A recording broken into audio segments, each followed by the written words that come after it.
Welcome, action movie aficionados. It's Jack, and we're about to embark on an epic journey through the cold light of day, released in 2012. Hold on to your seats because this video contains explosive spoilers. Get ready, and let's jump into the heart-pounding action. The movie begins with a plane landing in Spain. Will Shaw arrives eagerly for a long-awaited vacation with his family. His father, Martin, warmly welcomes him, and they head towards a waiting boat. Despite a work call interrupting, Will politely asks for a break, aware of his father's aversion to such interruptions. At their destination, Will is greeted by his mother, Lori, his younger brother, Josh, and Josh's girlfriend, Dara, all brimming with smiles. The family eagerly anticipates a special dinner together, reminiscing about their nomadic past due to Martin's job. Lori expresses joy at having the family reunited, leading to a heartfelt toast to commence their evening. During a family outing at sea, Will's past comes up in a funny story, bringing laughter all around.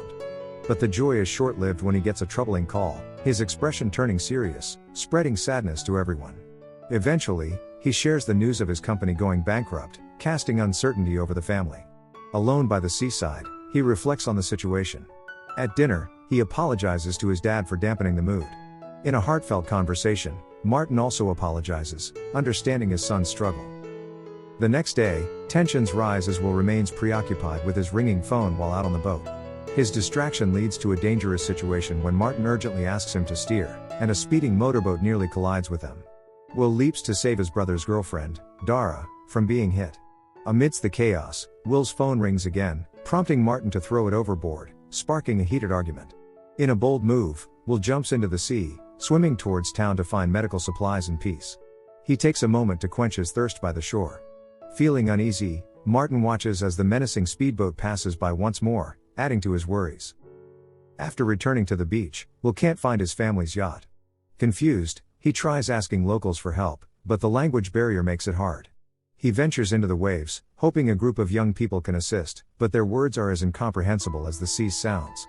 Fear grows in Will's heart, thinking his family might have left him behind. Walking along the coast, he spots the yacht drifting alone in the moonlight. Something is amiss on board. Desperate, he seeks help at the police station, but the officers seem indifferent. After finally speaking to the captain, Will's name raises concern. They set out to find the stranded yacht under the cover of night. Their search leads them to a stranger, claiming to know Will, but his offer of help seems suspicious. Will tries to flee but is stopped by the officers. A wild chase ensues, ending in a crash. As hope seems lost, Will's father appears and saves him from further harm. Shaken but grateful, Will asks about his family, only to learn a shocking truth. Martin is a CIA agent, and their family is in danger. Martin promises to reunite them and receives a secret message, urging them to meet. They head to a safe house, where he plans their next move. At the meeting point with their team leader, Gene Carrick, Will and Martin arrive, unaware of a lurking sniper. Martin instructs Will to stay in the car, expressing pride in his son before heading to Carrick with suspicions about the situation. Martin reveals the men they took the briefcase from had kidnapped their family, demanding its return within 24 hours. However, Carrick informs them the briefcase is missing, leaving Martin searching for a solution. As Martin returns to the car, a sniper shoots him, ending his life. Overwhelmed with shock and grief, Will crawls to his father, tears streaming down his face. The ruthless sniper, Gorman, targets Will next, but he manages to grab Martin's gun and Carrick's cell phone, escaping just in time. Desperate, he flees, encountering a police officer who aims at him. Gorman intervenes, shooting the officer and initiating a shootout. Will runs, barely evading capture, and finds refuge in a park restroom to collect himself. Disguising himself with a hat and sunglasses, he discards the gun and orchestrates his arrest at the U.S. Embassy to protect himself. Inside the embassy, he shares his father's tragic death and the peril his family faces, but the official doubts him. Feeling disheartened, he leaves and encounters Carrick, who claims to be a friend of Martin's. Despite his doubts, Will agrees to her offer of help. As they drive, she probes about Martin's connections to the briefcase, arousing Will's suspicion. Pretending to be ill, he leaps from the car, vanishing into the bustling streets. Boarding a bus, he distances himself from the city, clutching Martin's phone, which incessantly rings with the same caller. Heart-sinking, he hears his mother's voice, yearning to speak to Martin. With a heavy heart, he informs her of his father's demise, sending her into tears. The caller, indifferent to their grief, persists in seeking the briefcase. Determined, he seeks help from Diego, a friend of his father. Meeting Diego's niece, Lucia, at his office, Will remains cautious. However, Carrick's agents arrive, and Lucia attacks them, allowing Will to fight back and confront his adversaries. Amidst the chaos, the enemy fights fiercely, and Will's strength wanes until he falls exhausted. Lucia, still on edge, aims her gun at Will, fearing he might pose a threat. Quickly, he explains their perilous situation and pleads for her help in finding Diego. Reluctantly, Lucia agrees, and they head to Diego's apartment. Upon arrival, they find the door open, prompting Will to prepare for trouble. Inside, they discover Diego's lifeless body. Will comforts Lucia, urging her to remain silent to avoid worsening the tense situation. Hearing a sound from the kitchen, he investigates and finds Carrick and Gorman. Fueled by anger and desperation, he demands answers about his father's death, holding them at gunpoint. Carrick calmly reveals that Martin's involvement with the briefcase led to his demise. She offers to aid Will in finding his family but insists on learning about Martin's other connections. Suddenly, Lucia bursts into the room, sparking a gunfight. Will and Lucia flee to the rooftop, pursued by Carrick and Gorman. Trapped, Will devises a plan, lowering Lucia down with a rope. However, Gorman shoots him, causing him to fall injured. Lucia finds help while Will endures the pain, narrowly escaping further danger.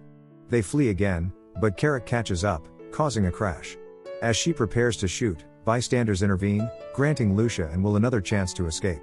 Seeking refuge in a nightclub, Lucia pleads with a friend to provide medical help for Will. Despite initial hesitation, they treat Will's wound, though the bleeding proves difficult to stop, and he eventually passes out from the pain. Upon awakening, he confirms Martin's death to Lucia, who is shocked to find his picture on his phone. Lucia reveals a shocking truth: Martin was also known as Tom in Spain, and she is Will's half-sister, Martin's daughter. They board a train to reach the briefcase exchange location. Will, grappling with the revelation of Martin's secret life, decides to proceed alone, with Lucia promising to help from the nightclub. Upon arrival, a mysterious man instructs Will to act normally and leads him to a car. Anxious for information about his family, Will questions the man, who reacts violently, leaving him unconscious. When he awakens, he is tied to a chair, facing repeated punches. Zahir, the leader, reveals himself as an Israeli Mossad agent involved in a complex scheme to expose a corrupt CIA agent, a traitor. They realize Carrick framed Martin and has the briefcase, so they want Will to lure her out. Will briefly sees his family before Zahir releases him. Threatened with his family's fate, he is thrown out of the car, armed with a gun. Returning to Lucia's club, they devise a plan to trap Carrick. Their plan attracts Gorman, Carrick's associate, leading to a fierce fight. Despite Gorman's skills, they subdue him and interrogate him harshly, desperate for information about the briefcase and the exchange. Refusing to budge, they release him, and Will follows after him, leading to an underground parking lot where Gorman is trying to sell the briefcase. Zahir's men surround them, so Carrick kills the buyers, triggering a shootout. Will pursues Gorman, engaging in a fierce battle over the briefcase. Amid their struggle, a Mossad agent intervenes, shooting Gorman. Lucia's car crashes into him, causing a violent collision. As Carrick grabs the abandoned briefcase and flees, Will and Lucia chase after her in a high-speed pursuit. Despite Carrick's attempt to escape through a park, Will remains determined.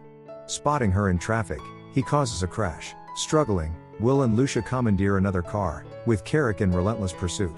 Their intense battle ends with both cars flipping over dramatically. Carrick, holding the valuable briefcase, confronts them, but before she can act, Zahir and his agents arrive, ensuring their safety. Zahir guides Will to a meeting with his family, whom he had thought he lost forever.